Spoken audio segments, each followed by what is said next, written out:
Hey, folks, welcome to the pre-show. Glad to have you here tonight. For those of you who don't know, the pre-show is the 3 minutes before we go live over on the on the radio station. We're already on YouTube. And this is where I make sure all my settings are up. Boy, it looks like my sound is way up, possibly burning your ears. There we go. I was running a little hot there, so good thing I checked. Hey, Steph, good to see you. Steph Cuervo Queen. Nice to have you here tonight. And let me just get everything adjusted. There we go. How's everybody tonight? We go live 3 minutes after over on the radio. And by the way, if you want to just hear the show in its audio format, no chat room, nothing, you can go over to the radio station. You can also hear it there in rebroadcast tomorrow and other times throughout the week over at odyssyradio.com, ODYSY radio.com. And if you want to watch the show in its video format, just come on over right here to my YouTube channel, youtube.com/Scotty Roberts. And you can also watch it over on Facebook Live. But over on Facebook, you're not going to get the same benefits of the chat room. You'll be able to chat, but you won't see everybody's chat from the YouTube channel. And so come on over there. I suggest that's the best place. Ryan Gale, this is where we incorporate our imaginations. Or anybody who wants to call in during the captain's cabin, we do have a camera set up. So any takers on that, let me know. And so Ryan Gale, good to have you here. Sarah, good to have you. Randall Flagg, good to see you, brother. And people are streaming in, and there's a whole ton of you out there that are listening that aren't in the chat room. I encourage you, come on over to the chat room. I think you'll enjoy it. And I'm just going to put in a quick advertisement here because I put it up over on my other social media. We've got just a few seconds here before we have to go live. I'm going to copy this and put it into the chat room. I know many of you already know about this. If you have not picked up in the last year and a half, my book, The Sword and the Clay, I illustrated it and wrote it. Go to that link and you can take a look. And I think you'll enjoy it if you have not availed yourself of it. Here we go.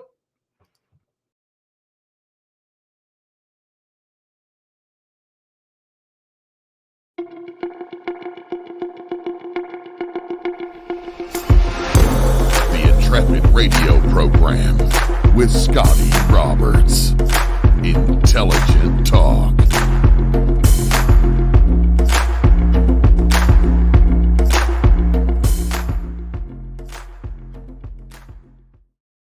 Good evening, folks. Welcome to my show, the Intrepid radio program, right here on the Odyssey Radio Network, the Subspace Odyssey Radio Network.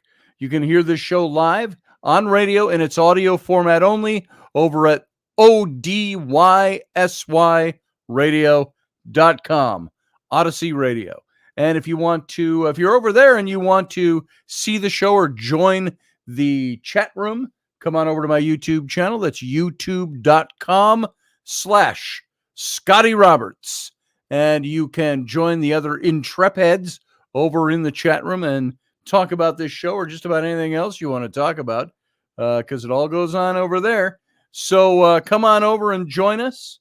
And what was I going to say? Oh, I see. I threw myself because I thought I had the graphic up. I was going to say that's our topic for tonight is sex, the fountain of youth. Can sex keep our brains young?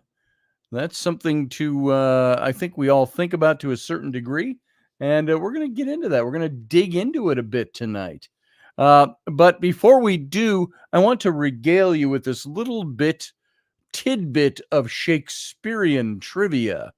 Did you know all the things that we say in our common day speech, there is so much of that, little phrases we use that come from Shakespeare. And I ran across this today, and I was wondering if any of you knew about this. Things we say today that we owe to Shakespeare. How about this? As simple as knock, knock, who's there?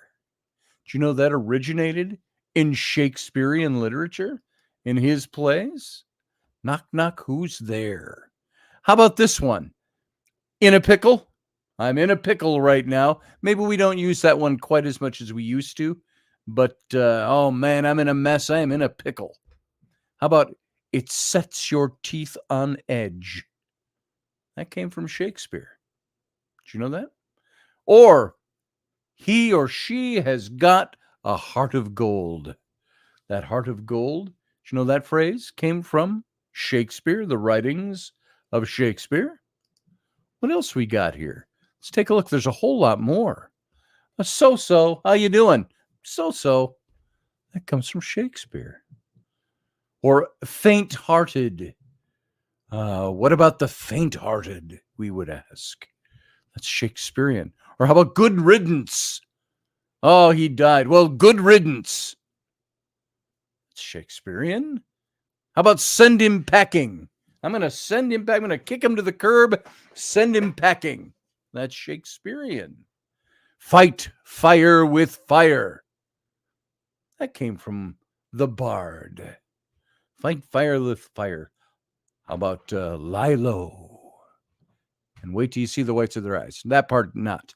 Lie low came from Shakespeare. Or we're waiting for somebody with bated breath. I always wondered what bated breath smelled like. Probably not something very good. Read it in the original Klingon. Tak pa, pak pa, however he says it.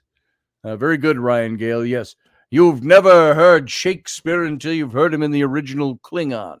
So says General Kang in The Undiscovered Country to Captain Kirk.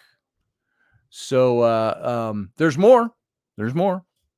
The game is up. Not the game is afoot. Where did the game is afoot came from? That came from Sherlock Holmes. But the game is up came from Shakespeare. Wear your heart on your sleeve is Shakespearean. I have not slept one wink is Shakespearean. Full circle came from Shakespeare. Listen to all of these. Out of the jaws of death came from Shakespeare. Too much of a good thing. Now, maybe some of these phrases were in use long before he put them into writing, but that's where we got them from in our current culture. What's done is done.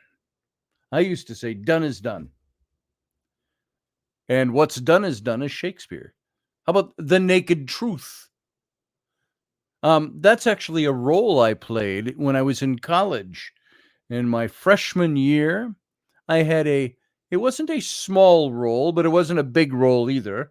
I played the character Sir Adriano Di Armado in Love's Labour's Lost. And there was, he was a knight that was poor. He didn't have any funds. And he wore around I didn't have the armor. We put me in different costuming. But I remember that was my first role, and I had really long, silky hair and a little mustache and goatee like I wear now. Only it was all fake back then. And a big brimmed like a cavalier's hat and very Shakespearean clothing. There was a line toward the end. One of my last lines in the whole play was, "The naked truth of it is, I have no shirt." Saying I'm shirtless, I'm poor. So naked truth, that's where that came from. How about break the ice? That came from Shakespeare. Let's break the ice with this crowd. A wild goose chase came from Shakespeare. Did you know that? Did you know all of these sayings came out of Shakespeare? There's more. He breathed his last. Or vanish into thin air. All these spirits, as I have foretold you, are all spirits and have melted into air, into thin air. Heart of hearts, laughing stock, seen better days, dead as a doornail, came from Shakespeare. A green-eyed monster, speaking of jealousy. So, or as we've heard it put, a green-eyed spitting female. Fair play, foul play, came from Shakespeare. For goodness sake, came from Shakespeare. Your hair stands on end, came from Shakespeare. Love is blind. Off with his head, came from Shakespeare. The world is my oyster. One night in Bangkok and the world's your oyster. Remember that song? So the world's your oyster. Be all, end all. Shakespearean. And a sorry sight. These are all Shakespearean sayings. And I thought that it was very cool when I ran across this to say there's so much of our language and so much of our little phrases and sayings that we use and incorporate in daily speech that many of us don't even realize originated in Shakespearean plays. How about that? Now you know. Now go out and use Shakespeare wisely and enjoy it. Yeah, it's impressive, Randall Flagg. Certainly is. Welcome, everybody who was not here when I started that. I'm glad that you are here tonight. Glad that you are joining us over in the chat room as well. So if you're here, many of you are, and not in the chat room, come on over and watch the video simulcast and chat it up with the other fellow Intrepids. But tonight, how's your sex life? How's your brain? Now, there's a lot of things that we hinge on the intimacy in our relationships. And there's a lot of things we hinge on sex. Now, maybe some of you out there don't have a need for sex. You don't feel it, or you don't want it, or it's not important to you. Maybe some of you gauge sex as something that's really important, and you would give your left nut for it. Sorry, guys. Women, you would give whatever it takes to have it. But we have different reasons we want it. Guys usually want sex as a release. Women want sex as a fulfillment. This is basic. And it's general when I say it that way. It's a generality. Guys seem to want it more than women do, but women want it for different reasons. So maybe that's not correct at all. Maybe women want it just as much. Do men ever use sex to win women? Do women ever use sex to win men?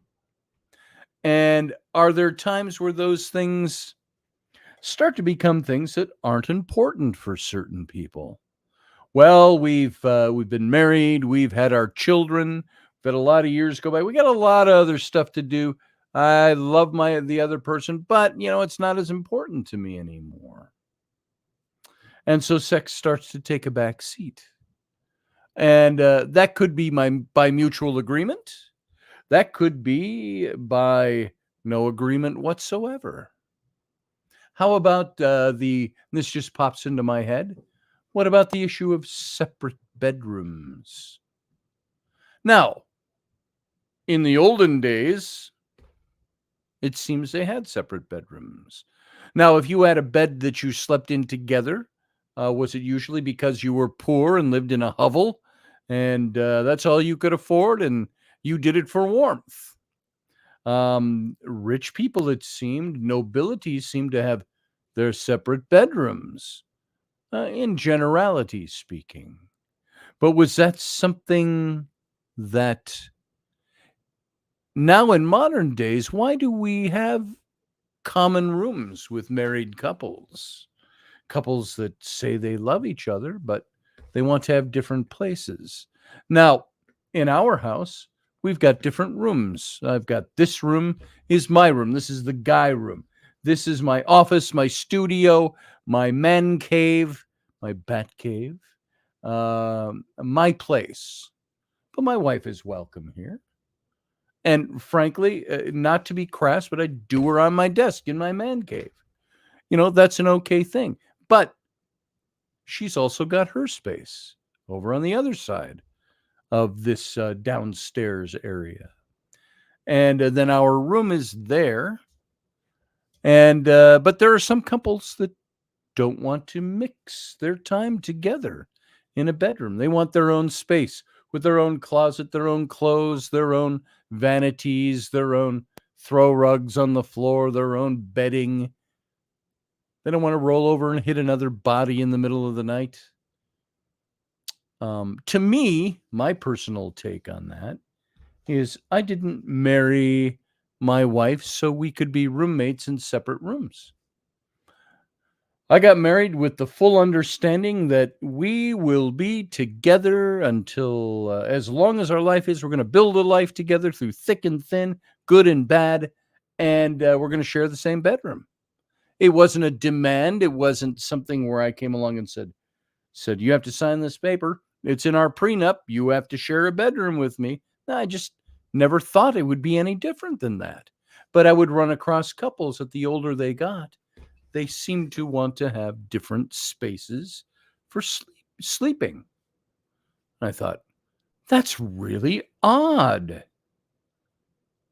Steph says in the chat room, well, when someone snores insanely, maybe separate rooms. Yeah, maybe so. She said, sometime I shut my brain down so it doesn't get in the way of my sex. LOL, I don't want any distractions. Sure. Maybe there are people who think too much about sex. Niall over in Ireland says negative aspects of sex and sexuality far outweigh its positive attributes.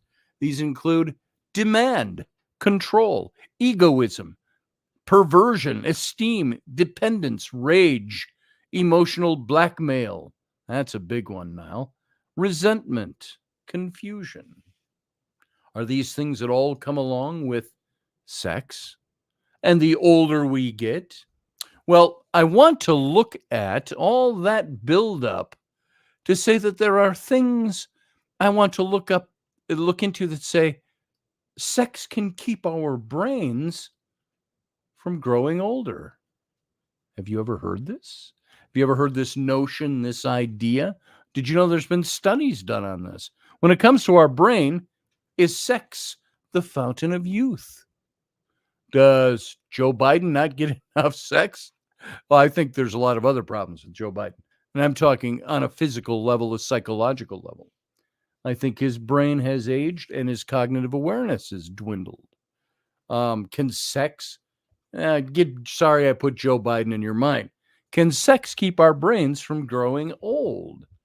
Sex acts like exercise for the brain. Did you know that? It increases blood flow. It releases beneficial neurotransmitters. I'm sorry, I'm very short of breath these days from this thing that we've had. I even went to my doc yesterday and I said, what is up with me? I'm tired. My face looks tired. My body feels tired. I'm short of breath all the time. They find all my stuff. They did all this battery tests yesterday and found out I'm fine. But now they also want to do an echocardiogram. So they want to go in and say, there's a couple of indicators. Maybe we had to check your heart. Now, shortness of breath is one of them. I've been very short of breath lately. So they want to see what's going on with that. So pardon me. I feel it. Maybe you don't hear it as much as I feel it. I come to the end of a sentence and I feel like I'm doing that, like I'm running out of air. So my breath is short these days. We're going to check that out now over the next couple of days. But did you know that regular sex can preserve cognitive function by as much as earning a college degree? Did you know that? The quality of sexual experiences, not just frequency, the quality predicts better cognitive function in older adults. Did you know that? Steph says over in the chat room, but what about marriages? That the sex appeal is gone. and they've grown apart in some ways. So they want to stay married for others and for convenience. So separate rooms work. Yeah, if that's the only reason you're staying married, yeah, I can understand that. Separate, yeah, the fire's gone and the honeymoon's long over. You don't hold hands. You don't find each other attractive. Yeah, maybe you stay together for other reasons. The insurance, I don't know, whatever it is. And so sex is no longer an appeal. Yeah, I can see that. And so why would you want a room with that person? Stay in the same room so they can see your wrinkly, saggy, naughty bits, but have no desire to see them. They don't have to be desirable to look at, but there are a lot of people who still have that fiery love for each other that don't care. But there are couples that do. I agree with you, Steph. So when it comes to our brain and our cognitive function, can sex be considered the fountain of youth? There's health benefits of sexual activity that are widely recognized and well documented. And research indicates that it's not only a boost to our cardiovascular health, that's my heart. That's, I could tell my wife, my heart needs more sex. But it also alleviates stress. Sex alleviates stress. It strengthens immune function. It contributes to overall happiness, reducing anxiety and depression, notwithstanding some of the things that Niall brought up. Now, the things that Niall brought up, those are some of those negatives. That's the darker side of things. But is there a bright side to aging, growing older, and sex? Tequila and bourbon, said Steph. Sex and chocolate. Over in the chat room. See, there's good talk over there, folks. You should get over here. Niall says, I think the release of chemicals definitely are released during sex, or is that sex combined with intimacy and love? But it's not something that lasts either way. Yeah, they're all temporal. Sexual chemical is temporal. But if you combine that with love and romance, those are the things that are more lasting. So an intriguing question remains through all of this. Can sex also enhance our brain function and offer protection against all these neurodegenerative diseases? And so there was a new study that was published in the Journal of Sex Research that answers this question. And although the ability of sex to improve our brains might seem far-fetched to some people, maybe some of us even here, there are 3 pathways by which it could happen, that each of which the authors of this study set out to test. First, given its physicality, sex is considered by those in the medical field, at least, a type of exercise that studies show yields a powerful impact on cognitive performance by increasing the blood flow to the brain. Now, of course, we can do that by getting on the Nordic track or doing Tai Chi in the morning or whatever, the things that we do to stimulate our body through exercise. Those can do that, but sex can do that. It stimulates the blood flow to the brain. It reduces inflammation in the body and increasing proteins that induce neurogrowth and survival. Second, sex mitigates stress. It preserves cognitive. The only time I find stress in sex is when we're trying to get it. We get really stressed out because we're like, oh, is she going to say yes or no? Is he going to do it? What's going to happen? Stress. But stress mitigates, or sex mitigates stress. It preserves cognition. It encourages the formation of new neurons in the hippocampus. It's an area of the brain associated with memory. And so third, arousal and orgasm lead to the release of the neurotransmitter dopamine. In older adults, dopamine's been found to improve episodic memory. So memory can be related to that. Ryan Gale asks in the chat room, does self-love have all of these benefits? Let's find out, shall we? I don't know if it does or not. Frankly, does it incorporate the same amount of mental stimulus, the same amount of physical activity? Um, the physical activity might be more diminished with self-love, but taken together, as people move across the life course and into old age, sex may be one way to combat atrophy in the brain due to its ability to decrease cardiovascular risk, reduce stress, and release dopamine. Now, the study itself, the authors analyzed U.S. nationally representative survey data from the second and the third rounds of the National Social Life, Health, and Aging Project, the NSHAP, comparing 2,409 respondents who completed both rounds of the survey, spaced 5 years apart in order to analyze how they changed over time. And there's two age groups that were measured, compared by the author. Younger old people, that's more aged in their study, 62 to 74. So I'm 63, so I'm a younger old person, just so you know. I'm not just an old person. I'm a younger old person. And the older old people, aged 75 to 90. Now, do you guys know of, maybe they're secret about it, but do you think being in your early 90s that sex is still an active thing for some couples? Whew. Sometimes we think of that and we go, I don't even want to, that doesn't seem, that's my great-grandma having sex with my great-grandpa. Do we think about that stuff? Not really thinking actively, but is it a possibility? So to measure cognitive function, the NSHAP used an adaptation of the Montreal Cognitive Assessment, the MOCASA, or MOCASA survey.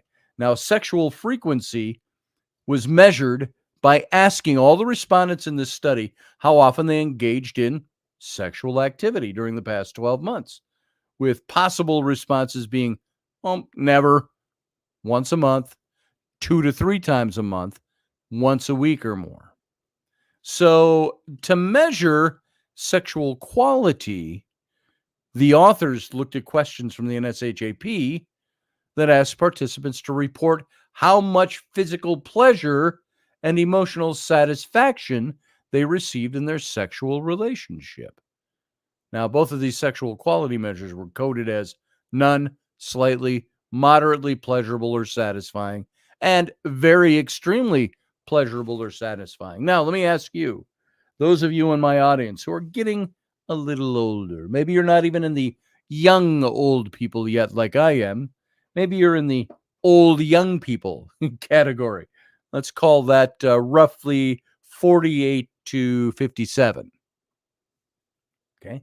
You're the old young people now. So do you find at that age group, is sex pleasurable for you? Do you find that it stimulates your mind? Do you find that it is, let me ask you, is it pleasurable? Is it none, slightly, moderately pleasurable, satisfying, very, or extremely pleasurable or satisfying? I know some people in that age group who are like, it's not as pleasurable as it used to be. Women more speak of being in the need of more lubrication. Let's put it that way, because it's not like it used to be. Guys tend to have more ED, erectile dysfunction, in that age group. That's where they start seeing it, or they say, "Doc, it doesn't work like it used to." Why? I still have all the desires in my head. My libido is going gangbusters. I'm like a tail gunner in the Memphis Belle, but it's not working right. So that's where we start to see that stuff. Barbie D says, when you get to the ancient age people, I can answer. We'll get there. You're the older old people. I'm still in the younger old people category. And you know what's funny? Just pause for a second. I said to my doc yesterday, and I say it on this show, and when I'm talking, and sometimes I use a little comic affectation to it, but it's like, when the hell did I get so old? When did this happen? When did I? We see it coming, and we know it's coming, but I look at photos. I look at old photographs. I had mentioned something on Kenny's show this morning. I had mentioned my 50th birthday party, which doesn't seem that long ago. I had about 100 people that came to one of the little Irish pubs in town in Minneapolis, and all came to hang out for my birthday. 100 people. And there I was. I wore my kilt and a nice shirt, and we had a bagpiper, and we were playing music, and everybody having a great time. And I look back at the pictures of those, and I go, that was 13 years ago. That's back right after Rainey gave birth to Flynn, who's now 14. I'm like, what the hell? When did I get so old? When did I get to that point where, and this shows you, my brain still works on the sexual level. The libido is still there because I'm like, I don't turn the heads like I used to. Why? And I shouldn't be concerned about that, right? But we're concerned.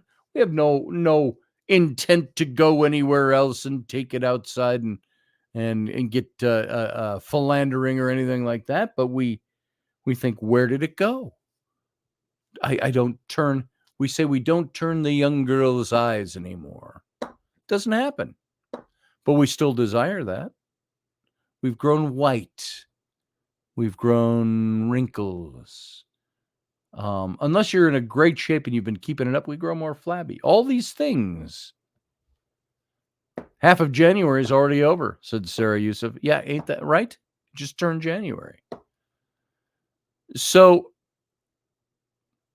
well, if you know you have certain hiccups, that's when you get on it and prep so you keep it very pleasurable. Oh, I see what you're saying, Steph. Yeah. That's you find ways to make it work and make it be pleasurable. Claudette said, I said the same thing in the mirror the other day, and I'm 61. You're such a pup. You're only 61. I was 61 once. But anyway, there's this thing that happens to us. We start growing older. But the authors of this study, they discovered that there are 4 major findings in regard to the impact of sex on cognition in older adults. So if you feel you're slipping a little bit, I feel I'm slipping already. I'm thinking, if I'm this bad at 63, what am I going to be at 83? Am I going to be bumbling around like Joe Biden? God, I hope not. If there's anything, I'm going to come just right out and say it. I'd rather lose my libido than lose my mind. I don't want to grow doddering. And I don't want to lose my ability to cognitively reason. That's important to me. There's things I'd give up for that. But you don't usually get that choice, do you? But there are things you can do. So here's some of the findings about maintaining. Yeah, Rainey would never let you be like Creeper Joe. Yeah, I agree. I think Jill is long beyond caring for him. We saw a video about a week ago of them where he was coming off stage and he looked for her to take his hand, which she did, and let him off stage. And you could just see as they got behind the curtain, she dropped his hand and she walked off. It was just a split second, but you saw her take his hand. He waved, she took his hand, lead him off stage. She got behind the curtain, dropped his hand, and moved away. And that was pointed out by some people. It's like, whoa, was that as bad as that looked? But First finding. Among the older old group, now Barbie D, as you were saying, maybe this is your group, age 75 to 90, the authors found that having sex more frequently was related to better cognitive functioning 5 years later. And in the second round of the study, specifically among older adults, 75 to 90, those who engaged in sexual activity at least once a week had a cognitive score that was 1.5 units higher 5 years later compared to their counterparts who reported no sexual activity at all. And so the authors speculated that this age group's sexual frequency leads to better cognitive function because it improves circulation, like other forms of exercise. So notably, the effect size of this first finding was comparable to education, another factor known to positively impact cognitive function as we age. In other words, this study suggests that having sex once or more a week leads to almost as much improved cognitive function as earning a college degree in older aged 75 to 90-year-old adults. How about that? And it's probably cheaper too. So having sex twice a week, gotcha, motor running, says Steph Cuervo Queen. Barbie D says, oh Lord, no, that age, not that age. So,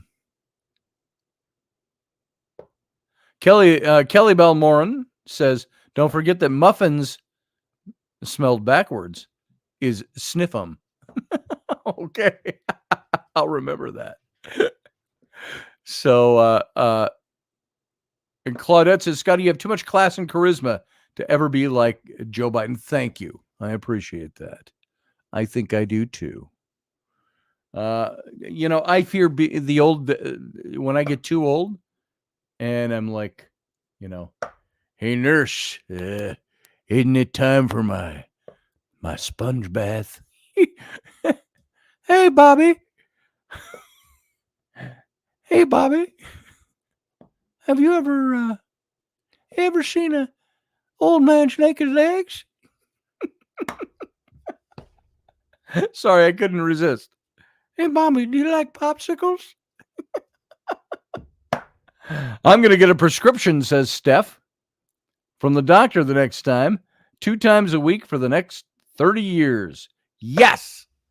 I'll just present that to Rainey. I go, Rainey, look, right here. Prescription. Doc says 2 times a week for the next 30 years. Right now, I think I could do it daily. Seriously. I'm like, so, not to be crass, but to kind of be comical, boners and stuff, when you get them when you're in your 60s, there's a reason. And it's not to make kids. Who wants to be making kids when they're 60? Not I, says I. But so they're if sex wasn't meant to be pleasurable, it wouldn't be pleasurable, I would think. Unless God's just that nasty. Now thou shalt not have sex. But I'm going to make it pleasurable just to throw in a wrinkle here. Let's throw a wrench in your gears. I don't think that's what it's about. All right. Finding number 2 in this study. A second important finding from the study was that among the younger old group, now that's my group, age 62 to 74, sexual quality impacted cognition. Now, younger old adults who felt their sexual, younger old adults. I'm still a youth in my old age. So I'm a young old guy. Sexual quality impacted cognition. Younger old adults who felt their sexual relationships were very pleasurable and satisfying had better cognitive functioning 5 years later than their counterparts who did not feel so.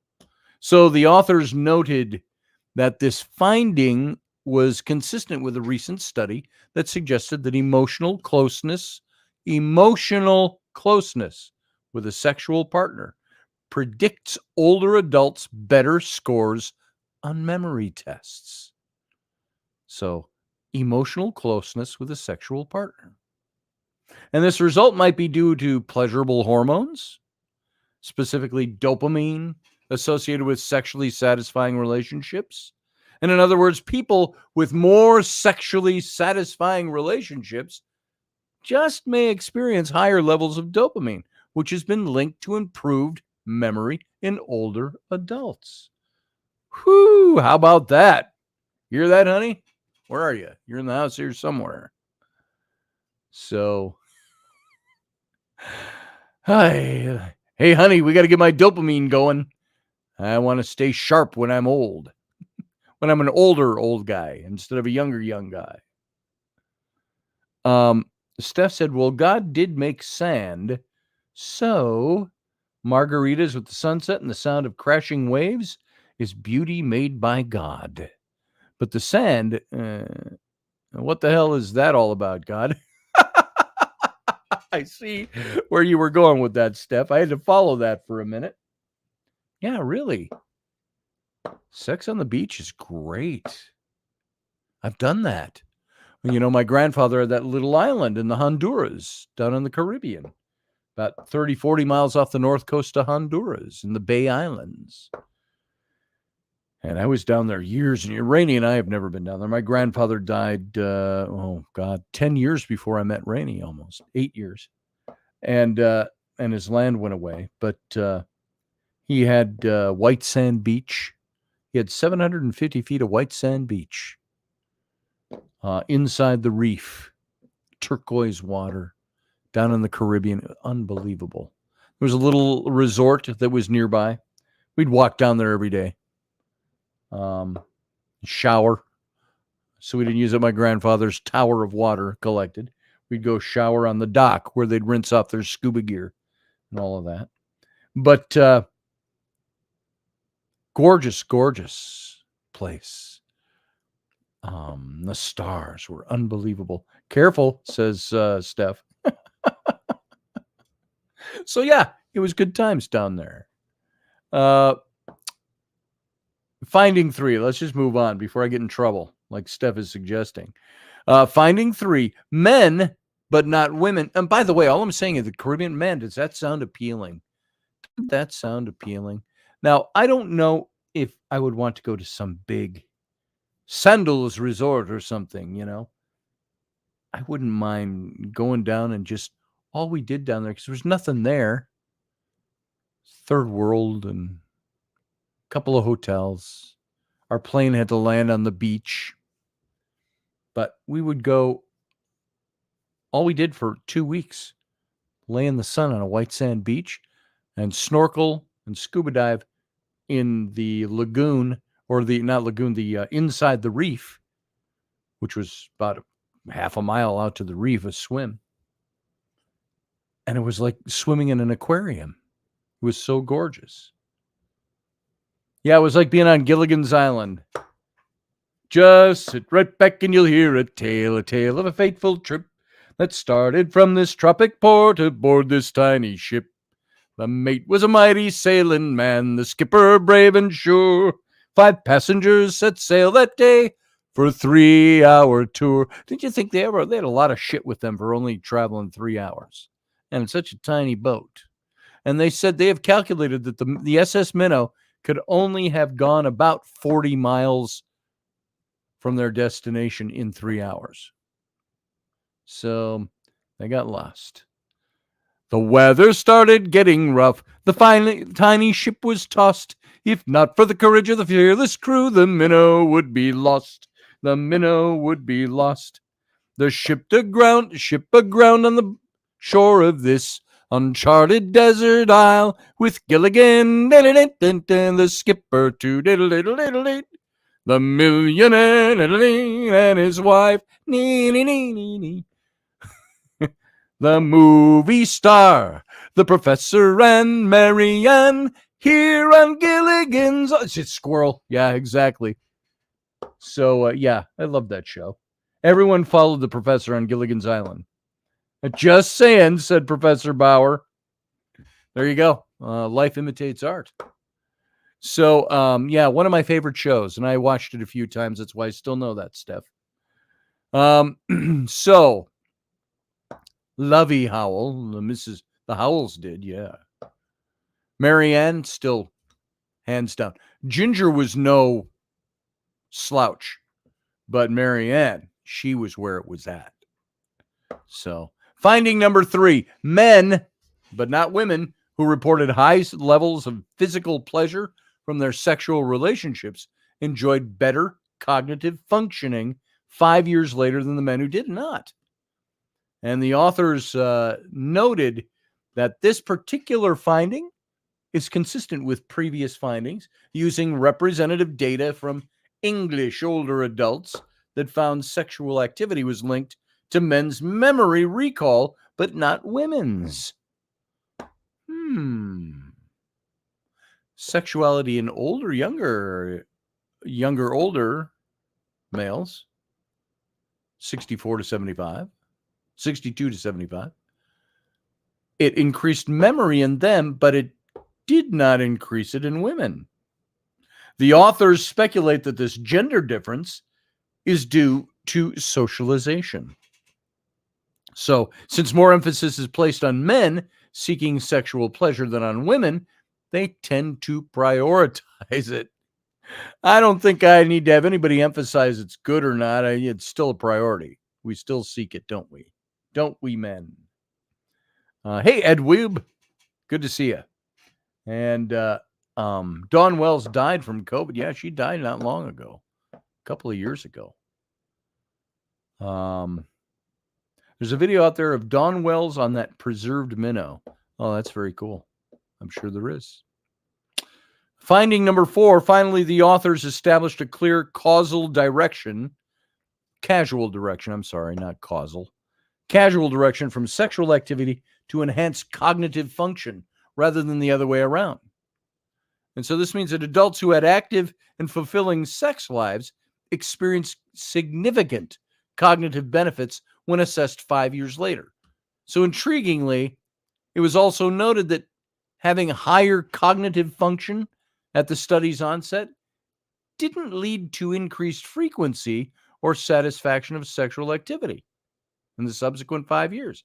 Meaning, if you already had great cognitive awareness, didn't do anything for your sex life. But the sex life did a lot for increasing cognitive awareness. So this insight emerged from the data gathered in the second round of the study, and it underscored the positive impact of sexual activity on cognitive health over time. So the study's findings highlight the significant benefits that an active sex life can have on the cognitive functioning of older adults. It's an important observation that while sexual frequency may naturally decrease with age, many older adults not only remain sexually active, but also report enhanced sexual satisfaction.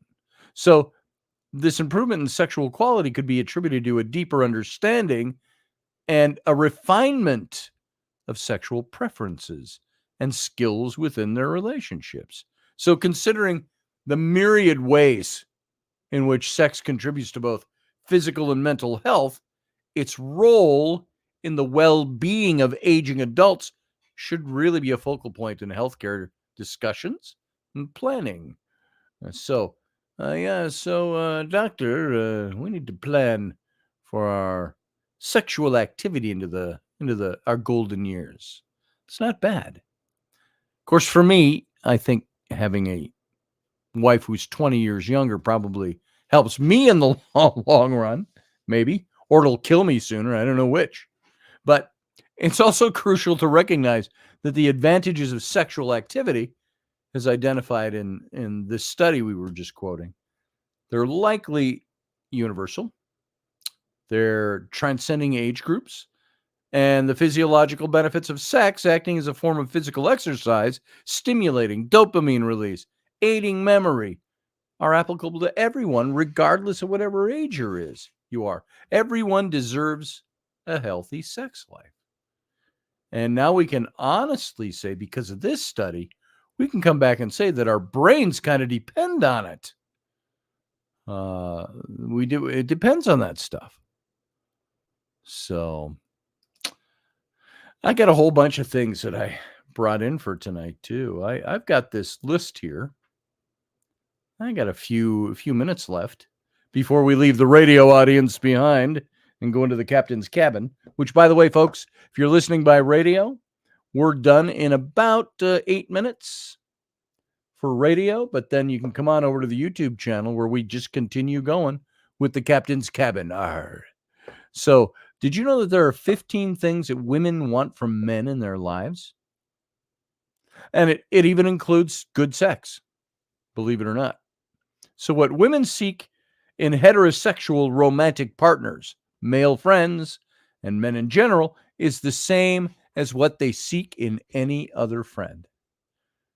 And traits that women tend to value and need most from their romantic partners are integrity, sensitivity, intimacy. Hello, intimacy. Women need the men in their lives to be feminist allies who want to see them succeed. I'm not talking feminism as the movement, but allies to their feminism. They want to see them succeed. And there's been a lot of research regarding women's friendships, the ways that people can most effectively maintain all their healthy connections over a long term. And in a recent study, it was explored what women from 18 years old to 75 need from the men in their lives. What would you say are some of those things? List them in the chat room. What are things that women need from men? And we're talking all the way through 18 to 75. Not surprisingly, the qualities that women seek in heterosexual romantic partners, male friends, men in general, are not all that different from what they seek in a friend. And this makes sense. Any good relationship is built on some basic down-to-earth qualities. Now, consistency, says Sarah Youssef. Yes, consistency. Constancy. Specific to romantic partners, women don't need partners who invest all their energies in trying to prove how strong, manly, masculine, macho, or heroic they are. Who's more macho? They just want men who are willing to meet them where they are and treat them fairly and equitably, and are able to make sure that romantic spark keeps burning. And if you have a partnership in a marriage, they want partnership together, making that thing work. There's no reliable assessment that can predict whether or not someone's going to be a good match for you or not. So there's no dating site algorithm that can accurately predict the human heart. And even when a potential partner brings all the qualities to a relationship, there's no guarantee that the two of you will have good chemistry or meet up at the right time for each of you to enter a new relationship. However, recognizing what we know that we need from the important people in our lives increases our relationship quotient, so to speak, our RQ, not our IQ, so that we can at least be aware of areas that are worthy of enrichment prior to establishing a new romantic connection. And the traits that women tend to value and need most from the men in their lives can be categorized in 3 discrete areas: moral integrity from all men, relational sensitivity from friends and partners, and satisfying intimacy from romantic partners. Now, here are some of the traits of moral integrity. We've only got a few minutes to hit some of these, but there are 15 things here. Mutual respect is an all or nothing proposition. Once a person loses respect for a partner, all bets are off. Women should be given the same respect that men offer other men. When a person is made to feel disrespected, patronized, the relationship is likely to end sooner rather than later. And in terms of romantic relationships, even when you're angry or disappointed by a partner, respect should always be maintained. Here's a few things under this. 1, open communication has to occur regularly and tactfully. That's essential. Tactfulness. A healthy relationship flourishes when communication is clear. 2, honesty is another make or break trait. Don't give someone reasons to doubt you. And if you do, if it lasts, it's really hard to rebuild. 3, trust and trustworthiness allow relationships to deepen. 4, taking responsibility for actions and behavior. Long-term healthy relationships require this high level of maturity. Without it, disagreements, conflict, worsen as couples engage in the blame game. So communication fails, emotional damage can be done, and then nothing's repairable at that point. We got about 2 minutes left. Let's see if we can squeeze in this next one.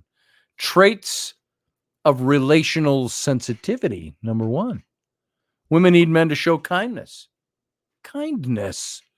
patience, understanding, empathy, compassion, consideration, caring for one another. 2, friendship between men and women is also desired. Being a friend to your partner means treating her in the patient, accepting manner in which you treat all your close friends. Have you ever said to your partner, would you talk that way to your friend, but you talk that way to me? 3, emotional maturity is essential. It's okay to have some childish fun when it's appropriate, but it's important for women and men to behave like grown-ups when it's time to do so. 4, being supportive of the woman in your life can do a world of good, men. Supporting your partner is a primary role. Whether your partner or a friend needs emotional or practical support, being there is one of the most important things. Sensitivity coupled with validation of your partner is number 5. Your partner's experiences, that's essential. Validation. Cultural experiences of adults vary greatly based on gender identity. Recognize your own biases and how you view other women. And imagine how your partner might be negatively affected by a world that sees women as less than.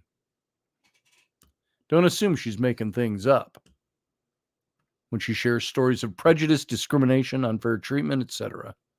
Be there. There's also types of satisfying intimacy with romantic partners, which we're not going to have time to get to. We've got about 20 seconds here before we have to sign off.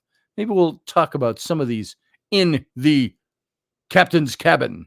But for now, all of you over on radio, I want you to live long and prosper. Come and join us in the chat room over on the YouTube channel. Good night.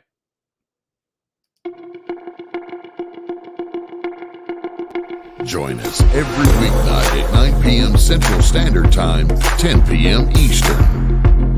The Intrepid radio program, a Scotty Roberts Productions broadcast.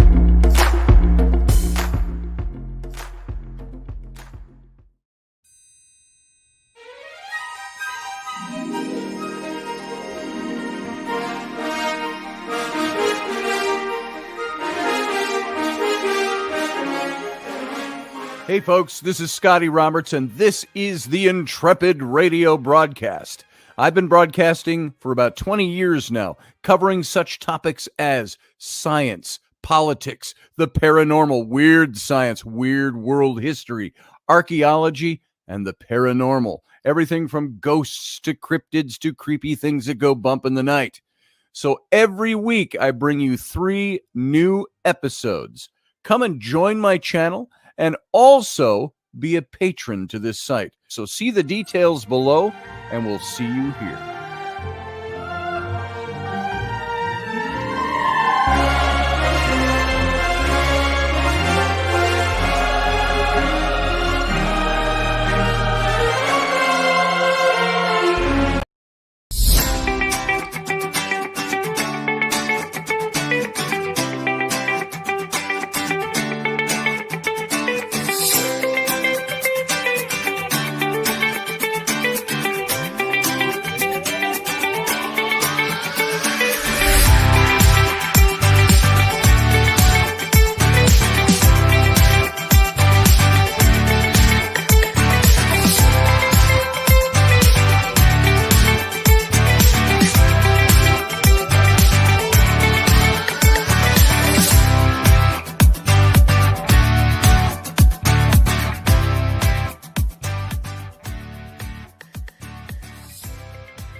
Welcome to the Captain's Cabin, everyone.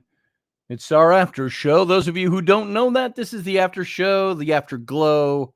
Light up a cigarette, sit back, and enjoy.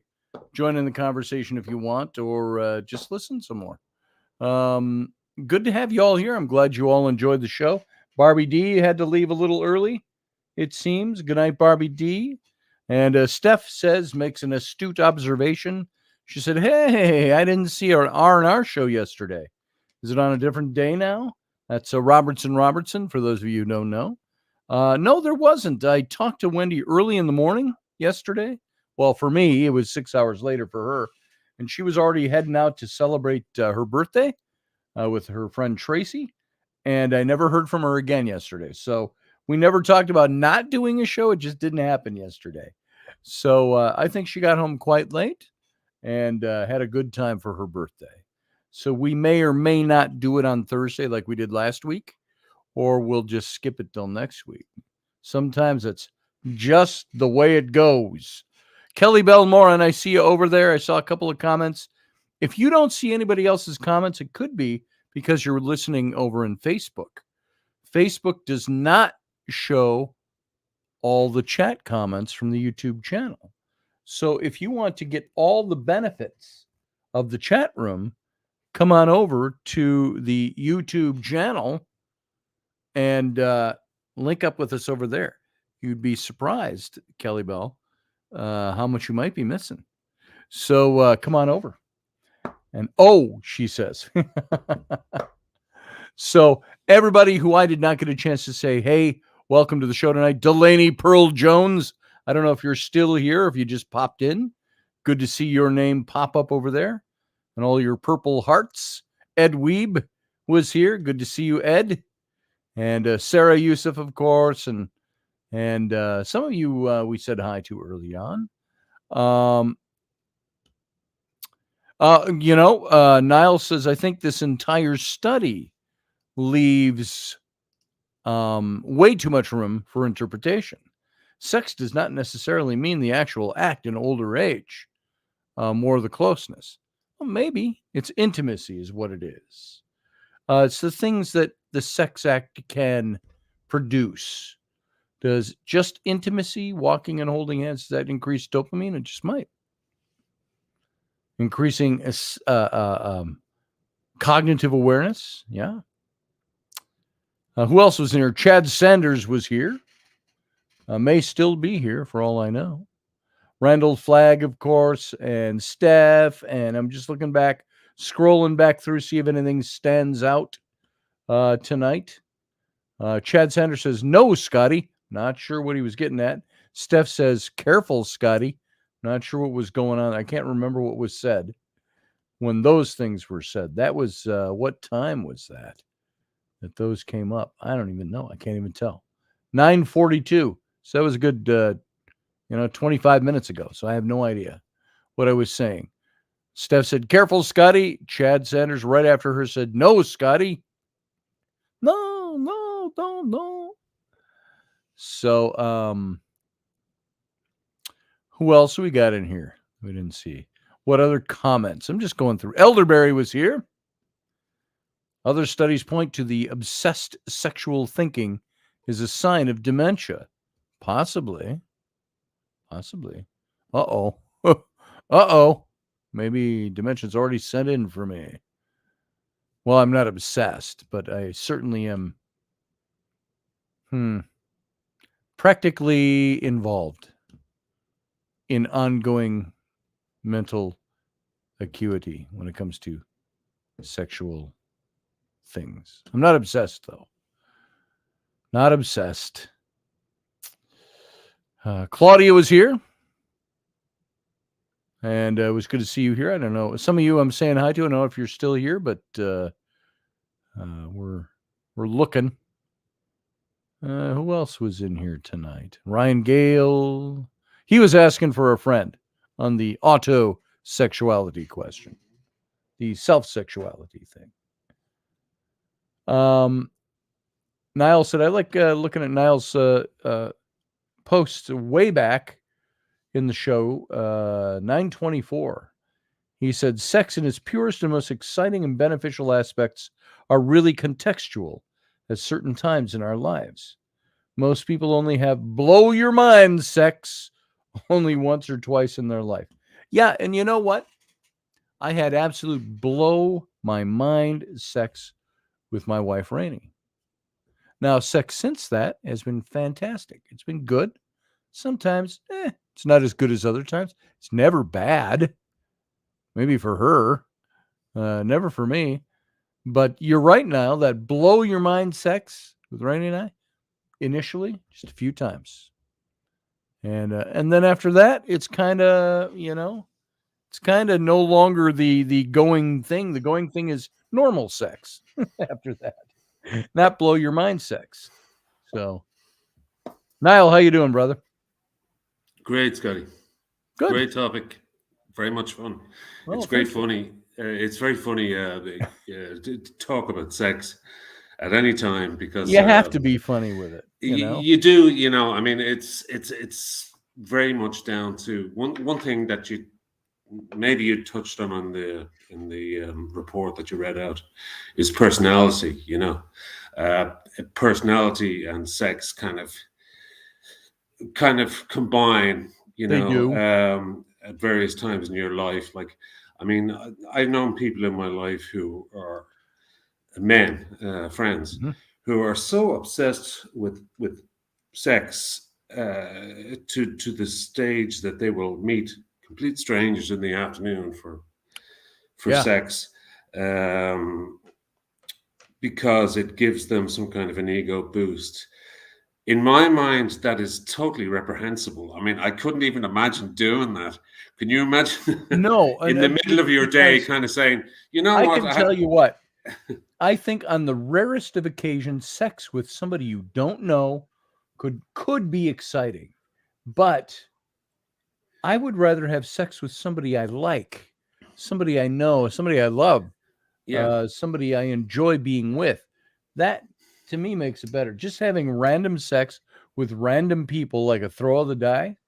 Who It's have I got amazing. today? Yeah, it's amazing how many men are kind of driven by this, though. Yeah, And I don't know. I've never felt like that within my own head. Yeah.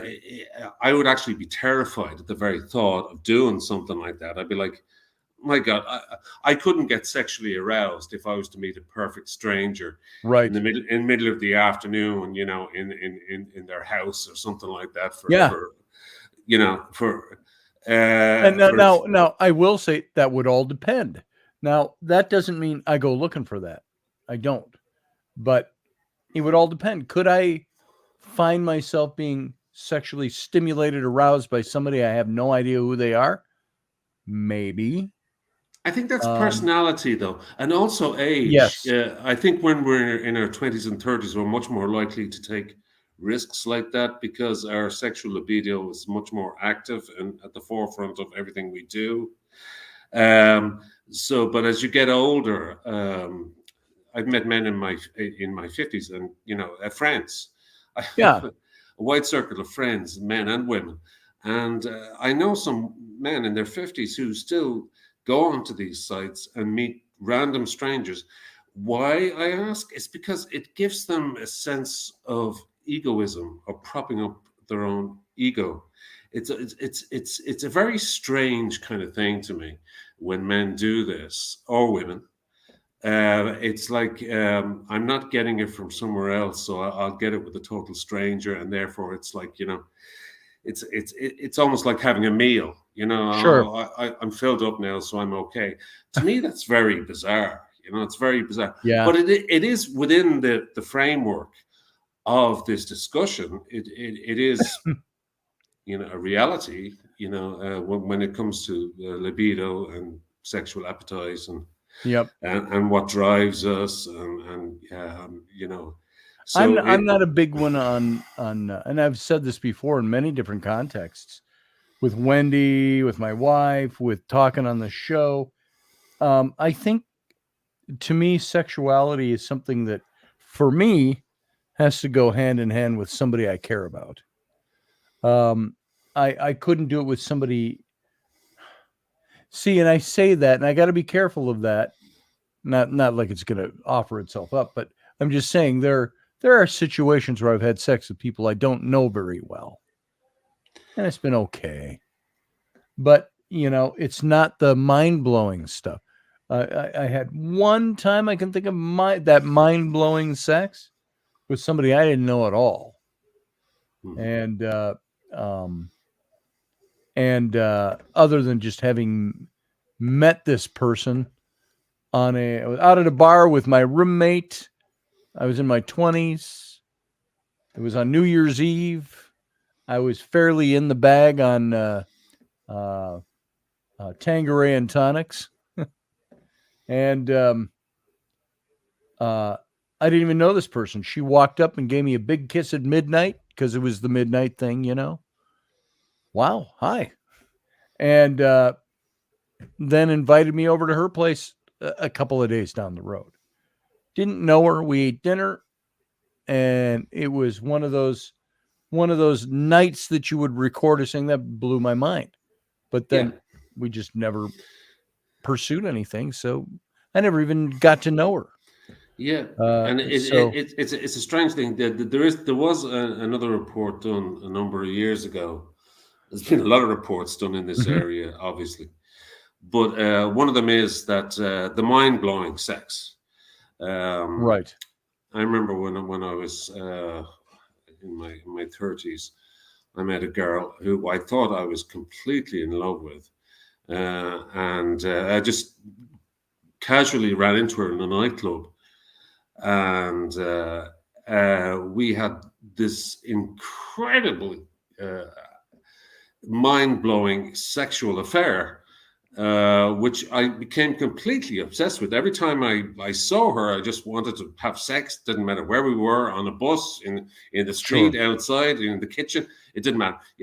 And this particular report says that kind of sexual connection will never last. Number one, it burns out pretty quick. And most people only have that kind of really intense sexual attraction maybe once and maybe twice in your entire life. I'm talking about the really sort of, when you're not even, you just want to have sex like all day or every day. I had a few of those sexual encounters in my younger days where they were very short-lived. They were good. They were exciting. They were fun. But I wanted to know the person. It led me to wanting to get to know the person more. Mm-hmm. But as in this one situation, the New Year's Eve woman never pursued that. It was never, I don't think she wanted that, and I didn't want it. And we just, and there were other situations like that where it was,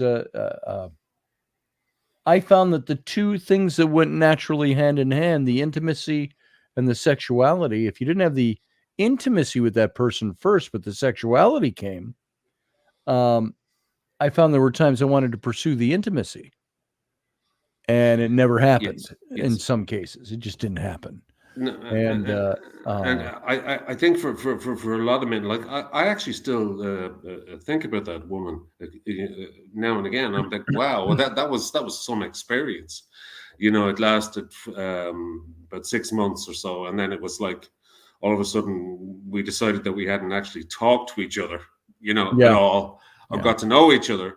We just had constant sex, more or less, and it was fun and everything, and but it was one of those moments where I think back and go, wow, was that really me, or what was that all about, But I think, sexuality, as I was kind of alluding to in the show, I don't know, it's very much down to the individual, Sure. I think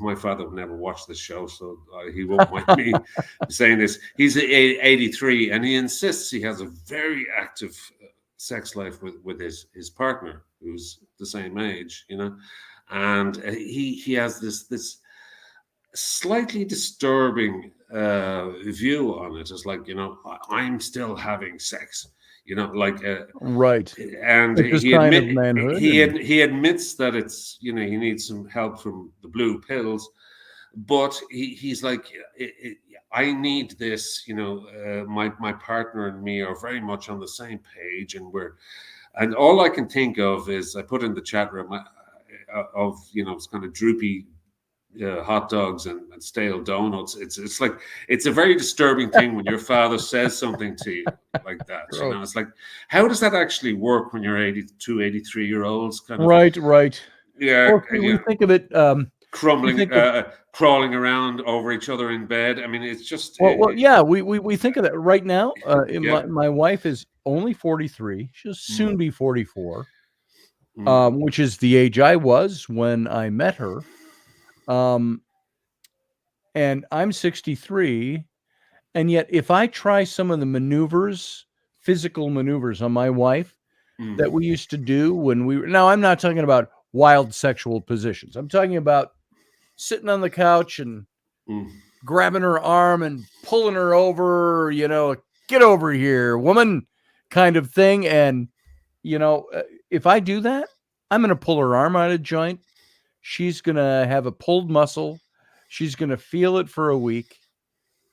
She's going to go, I did something like this morning. I had to run the kids to school or whatever it was. And she was sitting on the sofa, and I all bundled up in a blanket, and I leaned over and I gave her a kiss on the neck, and she kind of, puts the jaw up, and then I kiss her on the neck, and she's like, ow, ow, ow, ow, ow, ow. And I go, what?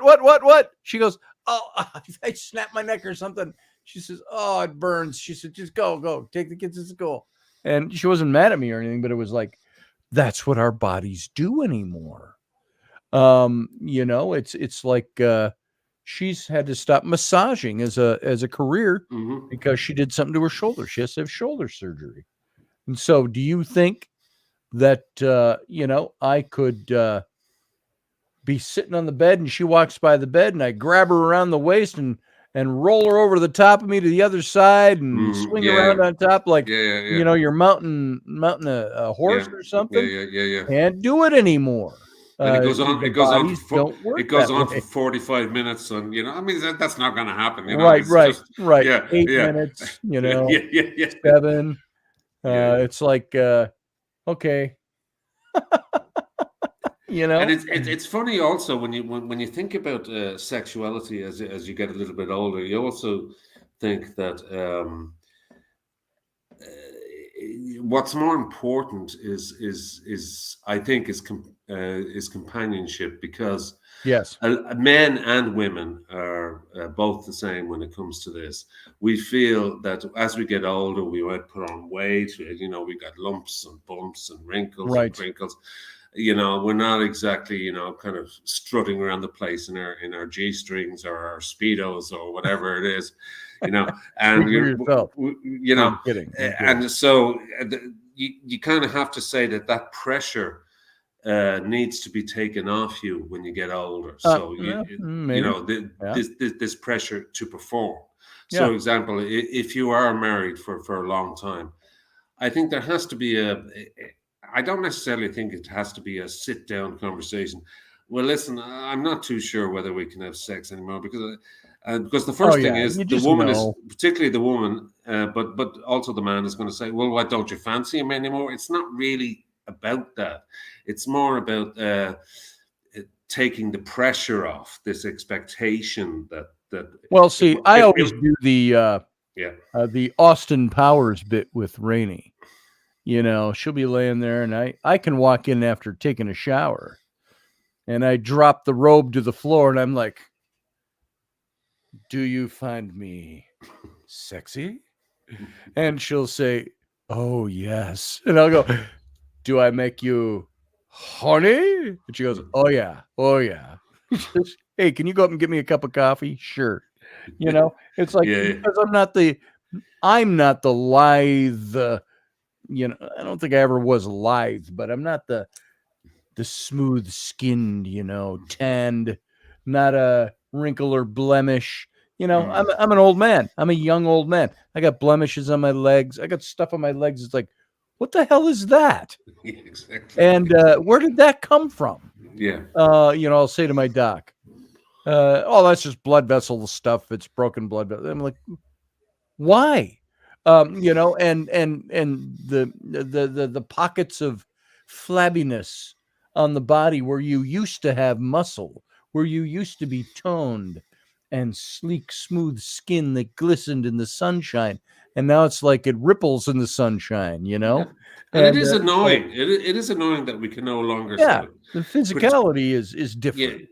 but I think that once the pressure of this kind of intense, I mean, you've had a long relationship with Rainey, Mhm.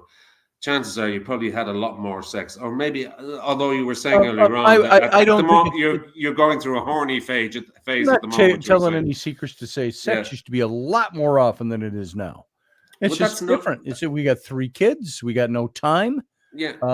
Libidos, when libidos go on the high streak, you might be in the middle of having 3 kids hanging off of you all day Yeah, long. yeah. And it's like, yeah.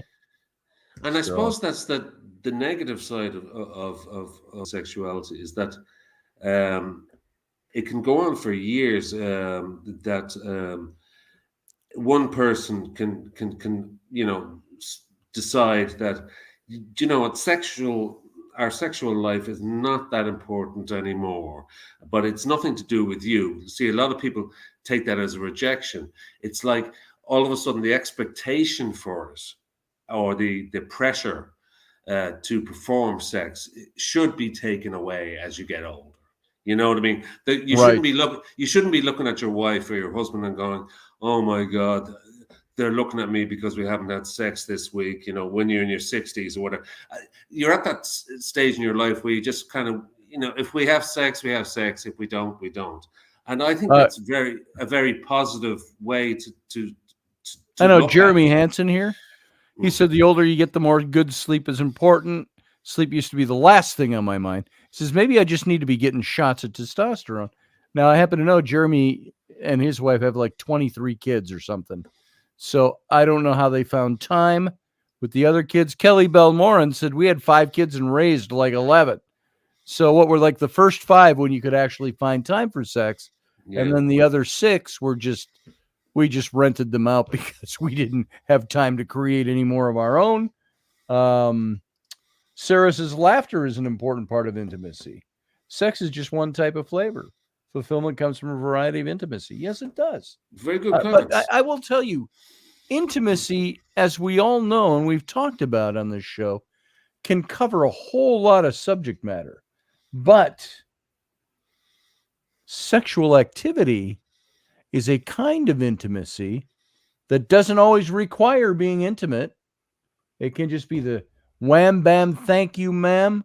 As Rainey would say sometimes, just in our earlier days, just bend me over a barrel and fuck me. That kind of thing happens in relationships that doesn't require a lot of intimacy. But then there is sex that requires intimacy. Mm-hmm. So sexual activity, I think, is something that is just as important as other kinds of intimacy. I don't think it can be hacked out of the lifestyle and say, well, we can just subsist on these other kinds of intimacy. I think some couples probably get to the place where it doesn't matter as much. Do you think, Scotty, just as a matter of interest, because I think that's all of this Yeah. is very much down to the individual rather Yeah. than what can be published in a study Mm-hmm. or among certain age groups. It's really down to the individual, and it's so far reaching. Yeah. I'll be honest with you and say, apart from the 1 or 2 very active sexual encounters which I've had when I was younger, sex has never been that important to me. It's never been a driving force. Now, I have friends, as I said to you earlier on, with men, and it's still a driving force. It's something I find absolutely incredible that these men still need to feel something from Yes. someone, you know.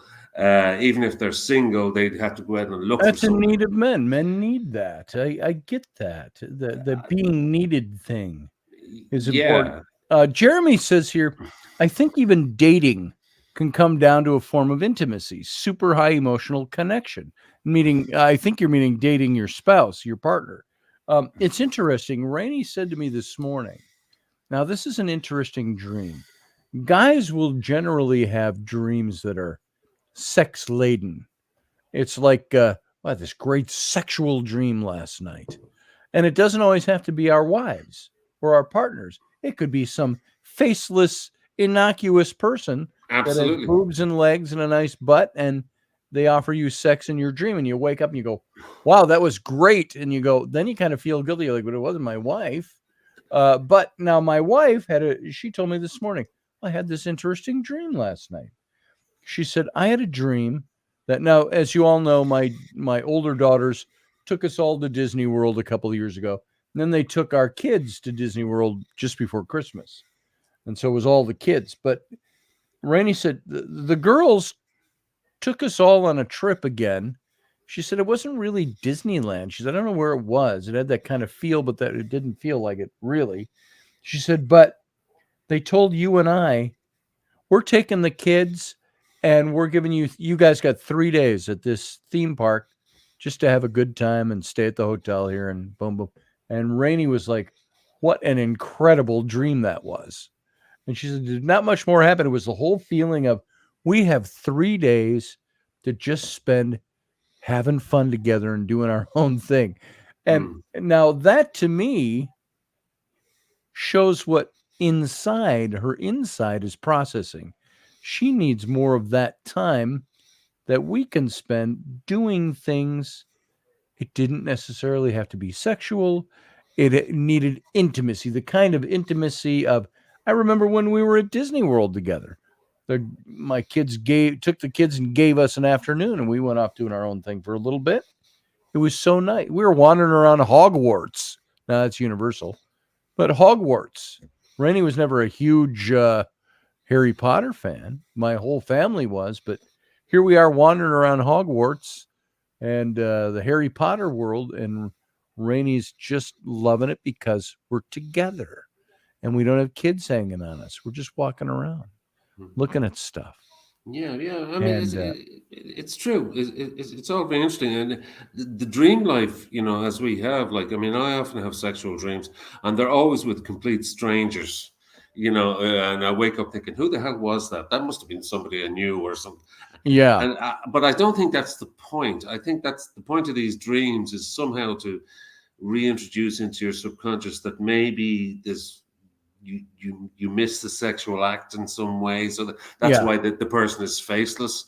I'm not sure, but there's also a lot of studies into dream sex and what they mean, because an awful lot of the time they are with faceless strangers, and it does introduce a bit of guilt into that. It's like, oh my God, Well, like I say, Rainey, every now and then, I'd say 3 or 4 times in the last couple of years, she's told me about sexual dreams.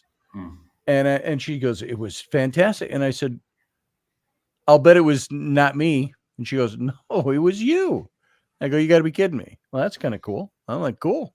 But she also has a lot of dreams. She says, where this great thing where we're going to have sex, everything's all set up, and a kid walks in, or something happens and it interrupts us and we got to stop. Or she has lots of sexual dreams that are interrupted.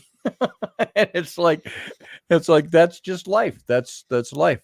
That's real life. And it's a good topic. Anyway, I'll leave it short now because there's nobody around. So I'll let you go. But I just want to pop in and say, great show. But I think to have you, Niall. It's very much down to the individual. This entire topic, and some of these studies are it's hard to pin them down, because people can either be one way or another way, and for some people they're kind of born not highly sexed. Other people are more highly sexed than others, and that can continue into their later life, or they can stop at a certain point or whatever it is. Yep. But all I hope is that the worst thing that can happen is if you're in a relationship with somebody and that they expect sex when you don't want it. That's the worst thing that can happen. So Yeah. you have to be, you have to reach tough. a point in any relationship where you're on the same page. Got to be on the same page, exactly. And if you're not, it's not going to be very. I get nice. that. I get that. All right, brother. Take care of yourself. Thanks, Niall. Good to have you, problem. brother. See you next time. Today, Rainey left the house around 3 o'clock at 2:30, 2:45, because I have to go get the kids from school at 3. And she left because she made an appointment to, I got her a Christmas present this year. Her Christmas present was I would say, proportionately speaking, was a small fortune for us, relatively speaking. I got her a haircut and color at salon because she hadn't had it done for a couple of years. And so we've been so busy. She's been everything seems chaotic the older the kids get. And she always had gorgeous hair, Rainey, and she still does. She's just getting lots of streaks of gray in it. And I don't care. That doesn't bother me. But I know she was feeling like, she kept saying, really could use a haircut, but I don't want to spend the money. I should really go get my hair colored or foiled or whatever, all that stuff, and get a decent cut. And she got to where 6 months ago, she cut her own hair, and she got long hair. She only cut a couple inches off, just trimmed it up. And I'm like, oh, don't cut your own hair. Let's go make an appointment. She never would. So I got her this appointment. And I talked to her about midway through. It was about 5 o'clock. This is 2 hours in, 2 hours and 15 minutes in. And she called me to ask me something about dinner for the kids. And I said, I got it. She said, why don't you just take the thus and so that I put in the, pre-cooked burger with mushrooms and onions. It's in the freezer. Take that and make some spaghetti. And I said, yeah, I can do that. So don't worry about it. I cook too, folks. But the tone in her voice was so different from the regular day-to-day. She was like, her voice was like, yeah, I'm just sitting here and I got my hair's all in tinfoil and this and that and the blah, blah, blah. And I'm like, cool. Well, I'm glad. Now, she didn't get home till almost 8:30. And which was another 3 hours later. And she said, yeah, it took that long. She said, I was there the whole time. And I got to tell you, I didn't get a good look at her hair before I had to come down here and get prepped for radio. But I called all the kids out. I said, everybody come out and look at mom's hair. All the kids and the girls are taking her hair and holding it out. And it's all smooth and silky. And they would touch it. And it would just shimmer back into place. And she put some kind of streaks of color in it, but not don't get in your mind like streaks of purple or something. It was just, I could see she had some golden hues in it and red and just natural colors going through her dark hair. And I was like, wow. But she came home, and it seems to me that put her in a really good place, just feeling good about herself. And then, of course, I felt good because it's like this was the Christmas present I got for her. I think it was the right choice. And that's going to make her feel good, which in turn, it will make her feel good all the way around. It'll last a little bit of time. Bit of that euphoria that comes from taking care of yourself and getting stuff going on. And to me, that was an intimacy builder. I didn't do it for that purpose.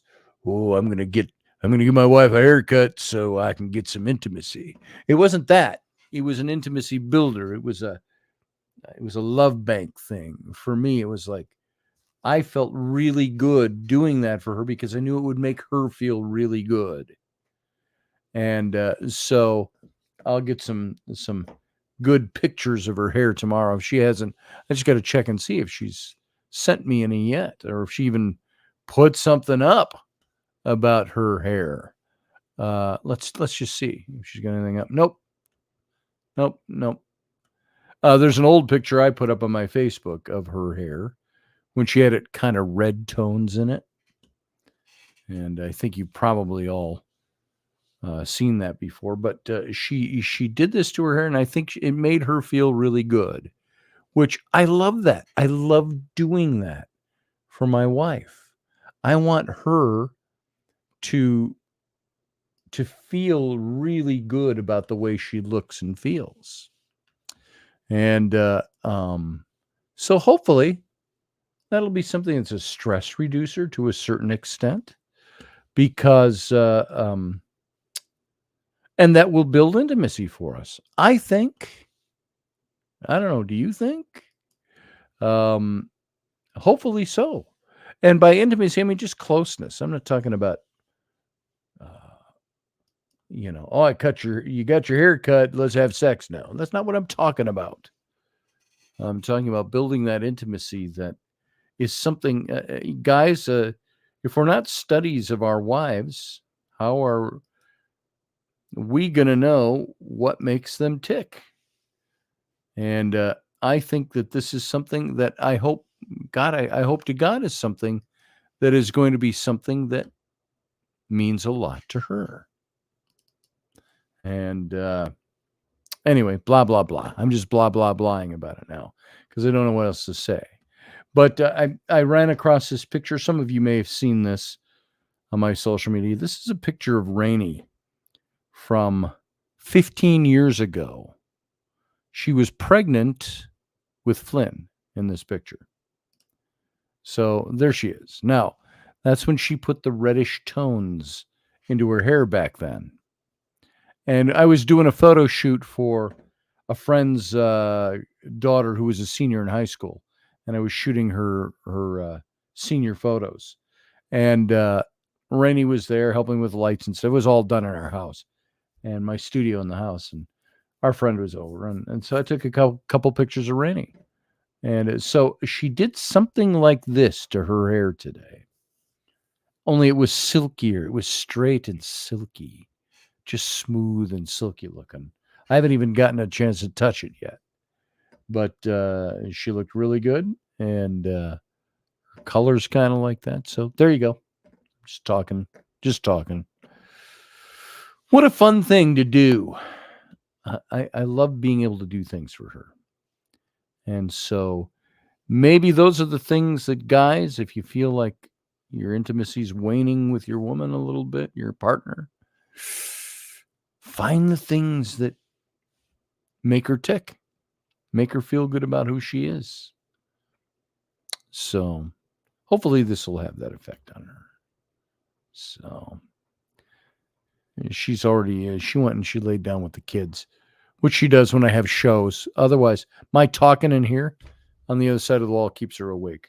So she's probably laying down with one of the kids right now upstairs. But I'll go up and see if she's still awake. She's usually awake when I'm done. So anyway, there you go. Aw, Scotty loves Rainey, says Sarah. Yes, I do. So it's sometimes the busyness of life and the chaos of kids and all that can just wear on you. I had a rough night with two of my kids tonight. Well, with all of my kids tonight. Everybody was just. And granted, I got pissy with my kids tonight. Not because Rainey wasn't there, but I have grown overly weary of my children arguing with me about things that their mom and I tell them to do.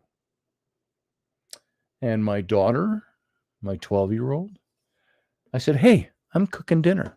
Why don't you come out? You haven't done dishes for a couple of days. They're a chore. And I've mentioned this before. Rainey and I get really tired of telling the kids, this is your chore, and having to remind them every day. It's like, this is your daily. I said to both my daughter and my son today, define daily for me. What does that mean? That's a everyday thing. And neither of them have done dishes which is their chore, for the last 3 days. And Rainey and I have gotten to the place where we're like, we're not doing it. This is your job. Mom has a job. Dad has a job. We got things going on. You got to do this. And we've had that talk many times with them. But then several days go by and nothing gets done. I will say my 12-year-old girl is really, really pretty good. But she's also, she has a good balance of being good and getting things done and also never picking up after herself. So I went and I asked her, hey, come on out and do some dishes. That was my tone. Come on out and do some dishes. While because we're out of clean dishes. These dishes got to get done. Come on out and do them. And we can sit and talk while I'm making dinner. She just from the get-go argue. But this and but that. But I'm like, stop arguing with me. But I don't want to do it. I grabbed her phone out of her hand. And I said, that's it. Phone privileges are done. Out in the kitchen. Now it's turned from let's hang out and do our chores together. I'll cook, you do a chore, to, you know what? Yeah, Claudette, they do. They all need to help around the house. And then it turned into, she starts crying. Well, you're yelling at me. I said, I am not. I'm yelling because you're arguing with me.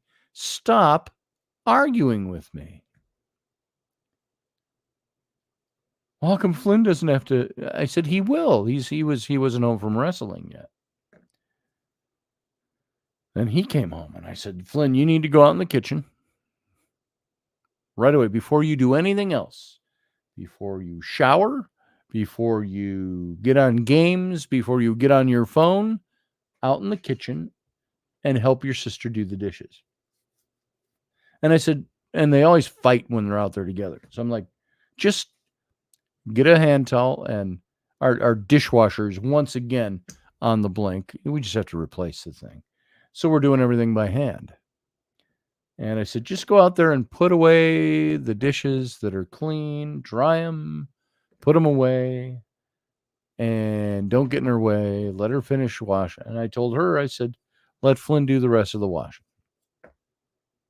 And it turned into an all-out thing with Flynn. 20 minutes later, I'm like, where is your brother? I call him, Flynn, get out here. What? I said, I told you before you do it. Well, I'm going to take a shower. I said, didn't I say before you do anything, work on helping your sister get the kitchen clean? I'm cooking. Come on out. He walks down the hall. He stomps. He fists the walls all the way down the hall. I'm like, son, knock it off.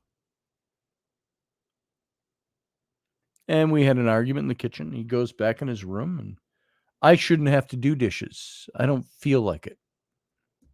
And by the way, it started this morning with him not wanting to go to school. Get up. Why do I have to get up? And I said, I know, sir. I know it's all temporary. But this morning it was again. For the last 2 years, it's been every morning trying to wake that boy up for school. And there's times I'm really harsh on him because of it. And then I feel guilty about being so harsh. I always tell them both, I love you, but my daughter, because Flynn and I, now there's something really awful that happened tonight. I'm in Flynn's room. Why do I have to do? I said, because you're contributing to the I said, Flynn, you got a free roof over your head. I said, you got a bathroom in your bedroom, off your bedroom. We pay for your clothes and your bedding. We pay for all the stuff here in your room, the cool stuff you have, gifts and stuff we bought. We pay for your phone service. We pay for your internet.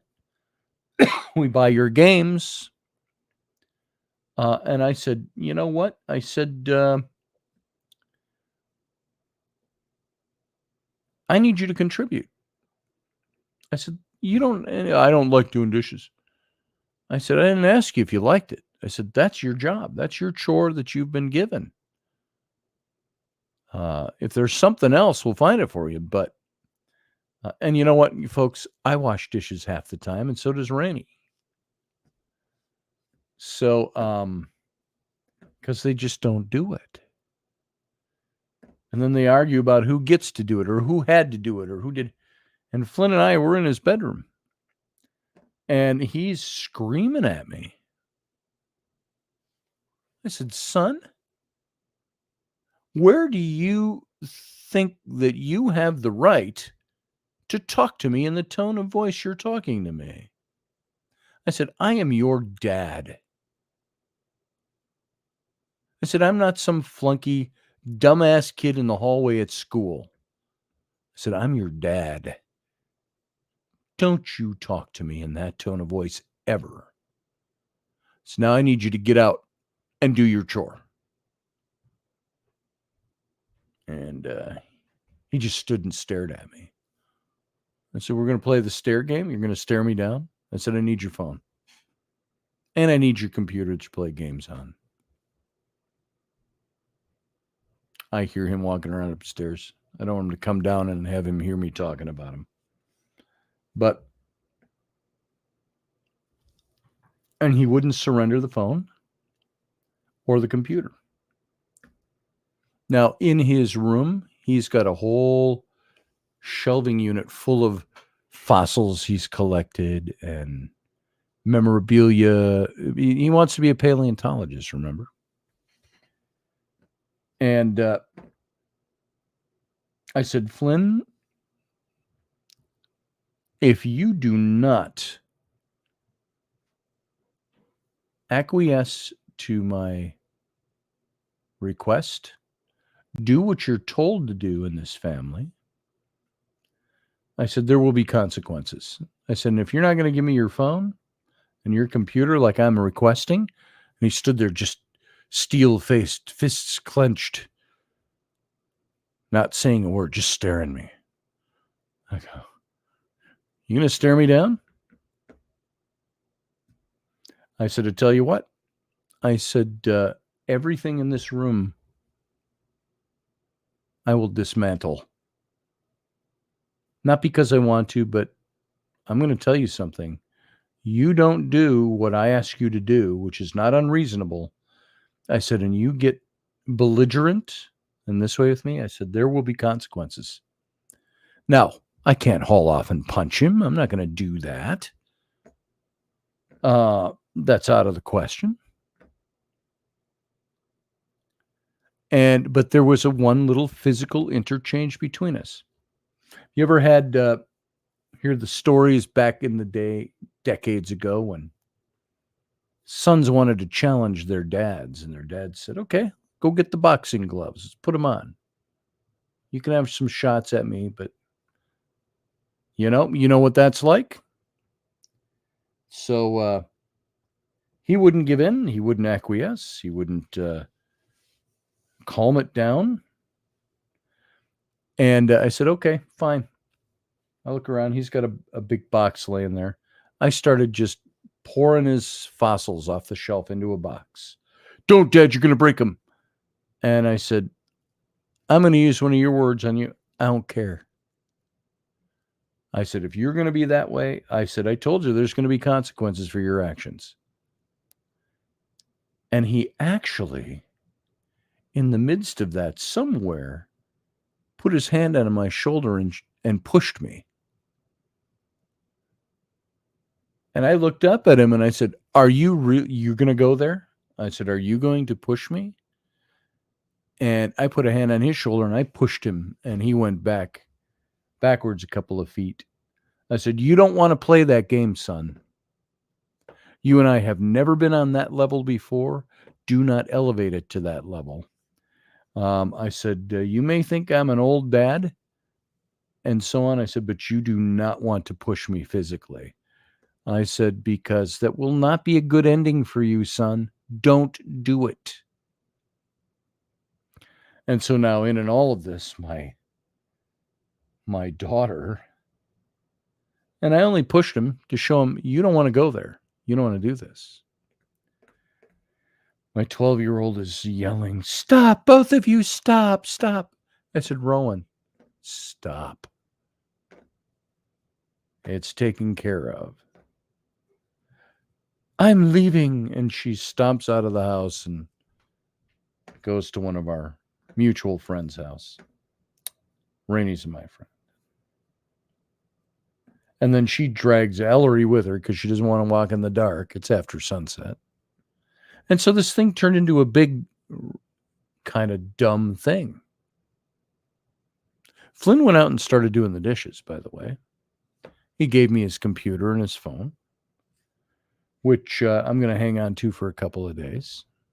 I said, I need to see you showing me that you're getting a handle on this stuff. Because, and maybe if there are parents out there, if you've got a better way to deal with this, you tell me. My kids have never been bad kids. And that was bad behavior to me.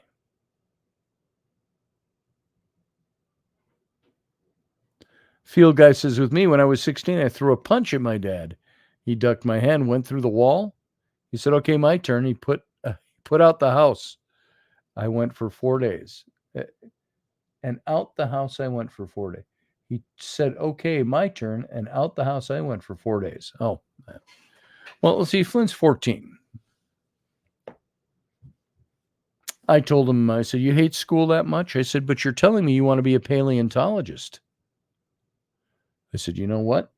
Paleontology, that's going to take more than just getting through the next couple of years of school. So you got some years of school ahead of you, son. I said, get used to it. If you don't like school, I said, you'll like it better when you're going to college to be a paleontologist. I can guarantee you. It'll mean more then than it does now. I said, but you got to get through it. Grit your teeth and get through it. Well, and I said, this whole thing of doing chores, it's not about me giving you things to do just because you don't like to do them. I said, this will make more sense later. I said, but there is a level of consideration, of responsibility that you have to take on. I said, responsibility and being responsible doesn't always mean you get to do just the things you want to do. Sometimes it involves washing other people's plates. I said, I do plenty of that. And folks, I'm going to tell you something. I do a hell of a lot of dishwashing around here. I've showed my kids what I expect of them when they wash dishes. I've shown them what I expect when I say kitchen task. We called it, when I was a kid growing up, cleaning the kitchen. It wasn't just washing dishes. You had to sweep the floor. You had to wipe off the counters, clean off the counters, scrub them if they needed it. And my mom worked evenings to nights as a waitress. She'd come home. That kitchen better be done, or she was getting us up at 12 to 1 in the morning to finish our chore we didn't do. Yeah, I agree with you, Jeremy. That's a normal teen thing. He's going to remember it for the rest of his life, I think. But I feel bad. I feel so bad. I don't like that. You know, parents, it's going to hurt me more than it does you. Well, I think there is an element of that. I hate it. But I'm never a pussy especially with my son. I'm like, this is the way it's going to be, son. What'd you say about kings? Oh, Jeremy said sometimes the king must show the princes what it means and why he's the king. Yeah. Yeah. Mufasa and Simba moment. But I got to tell you, there are times my son has acted in ways, if he was a guy just out there that was talking that way to my wife in public, I've told my son, I said, if you were a guy out there and you talked to your mother, my wife, that way, I'd punch you in the face. I wouldn't put up with that shit from somebody. And so tonight it was rough. And then, of course, my daughter did a very irresponsible thing, walked about a quarter of a mile away to our friend's house. And I called Jamie and she's going to come over here. And I called her and I said, don't come over here. There's nothing bad going on here other than bad behavior. And then my daughter left and she took the little one with her, the 9-year-old. The 9-year-old wasn't involved in any of this. So I said, I'm coming to pick them up. Son, you clean up the kitchen. You keep working on the kitchen. I'm going to go pick up your sisters. So I drove over because it's cold. It's 0 degrees outside and it's nighttime. I drove over there and I said, okay, guys, in the car. And our friend, Rainey's my friend, she has her sons that are Flynn and Rowan's age, and they were very quiet. And Ellery's being typical drama queen. No, if I go home, you'll yell at me too. I said, stop. I said, get in the car. I talked to our friend for a minute and I said, I said, it's all dramatics right now. And I told her on the phone before I came over, I said, you will send them home directly. I said, as a matter of fact, I'm going to come and get them. And so that's the drama we had go on in our house tonight, the kids and me. And it's like, you yell at us all the time. You know what? Their mom yells at them all the time, too. I said, do you know, guys, what's going to be a surefire way to keep your mom and dad from ever yelling at you? I said, do the stuff we ask you to do. When we ask you to do it. Don't wait 3 and 4 days to get it done. Yeah, I knew my son, Claudette, was testing me. And I don't back down to them. I am just as harsh on them as it sounds like I've been, but I only say that with this caveat. I also saw my son a little later tonight when I was coming down to do the show. He was standing down here in the family room, and I said, son, come here. And I put my arms around him, and he put his arms around me, and I just squeezed him. And I said, you know how much I love you. I love you more than you can even think. So,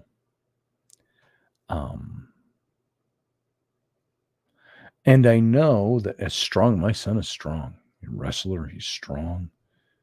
He pushed me. When he pushed me, he didn't like shove me over. Rather, it was just a push on me. I said, you don't want to go there. And I pushed him back. But when I was hugging him, what went through my mind is he is feeling right now when I'm hugging him, he's feeling he knows I love him, but he is also feeling how much bigger and frankly stronger I am than him.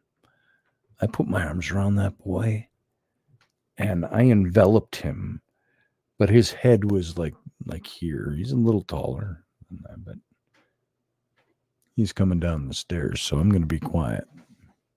But he felt it. He felt how big and strong I was compared to him, and I think that meant something. Hello? Hey, what you up to? Come on over here. Come on over and say hi to everybody. We're close to wrapping up. Oh, we're already almost over time. Here is my son, Flynn. There he is. There he is. I got to show you how tall he's getting. Look at this. Boom. There he is. But I love my boy. So say hi to everybody. Give him some bits of wisdom. I don't know. I love you. I'm going to be done here in a minute or two. All right? No soda this late, okay? Okay. If you need anything, get some water. There's white grape juice, Welch's stuff in that little fridge there. Don't take the apple juice that's down here. I use that if I get low blood sugar. Sorry, folks, you're hearing family stuff, but it's the end of the show. So don't take that. I need the one bottle down here. If my Claudette says hello, by the way. So that's my boy. That's my son, Flynn. Some of you know him already, have met him before, seen him before. So Jeremy Hansen says, at 16, my son bucked up with his fist in 10 air. I said, you swing. I'm going to treat you like a man. He's now 26 and said, Dad, thank you. I learned more in that moment than anything. Yeah, there you go. Field guy said he saw the wrestling thing. I put up a couple of videos from Flynn's wrestling meet. He is really good. And I'm really proud of him. He really knows his body. My son has that lean musculature. It's like he doesn't lift weights, but he sure looks like it. He's got the popping veins. So, yeah, he did really well. Jeremy Hansen, he did. Travis Thorpe. Hey, Travis. He said, when my teen would act a fool, I would confiscate all his power cables. That way he got to look at his things that he couldn't use. Yeah. There it is. And I got to tell you, some of this, I tell these stories not for any reason other than to say, I hate this stuff. But I know it's what I got to do.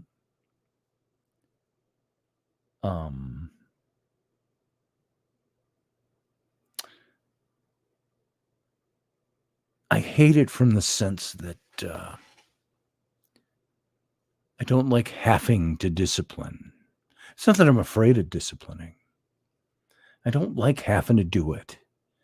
Wouldn't you just wish that your kids would just comply? Just comply, will you? You know what it does show me? It shows me that he's got a brain and a mind of his own.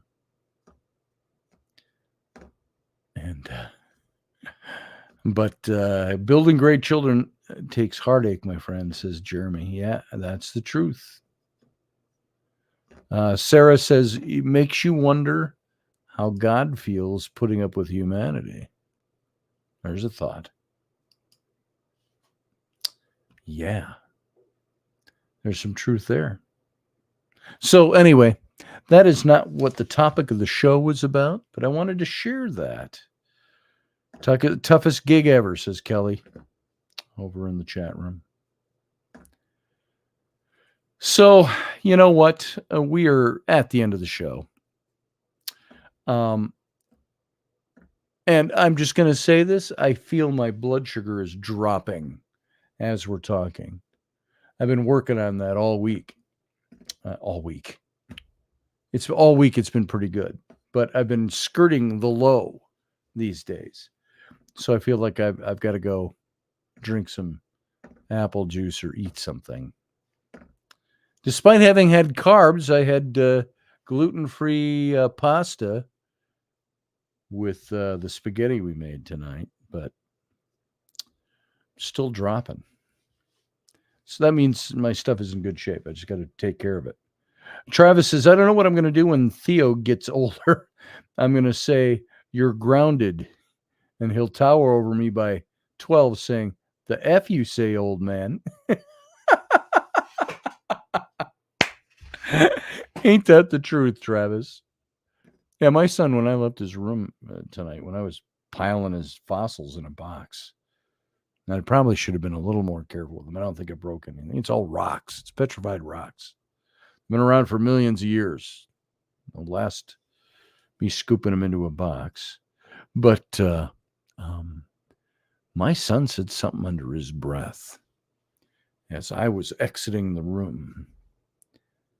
And it was something like fuck you. I'm pretty sure that's what he said. And I looked back in the room and I said, what was that? Nothing. I go, it better be fucking nothing. So I don't shy away from the language with my son. If he's going to say it, he picks it up at school. They use those words all the time. I'm like, yeah. The fuck you say? Oh, Claudette, good night to you too. Travis is off to bed. Have a good night, brother. I will. I feel better getting that off my chest, all of that. I love you all. Thanks for being here. Means a lot to me. That you would take your time to be here. Listen to me talk. Blah, blah, blah, and blah, and blah.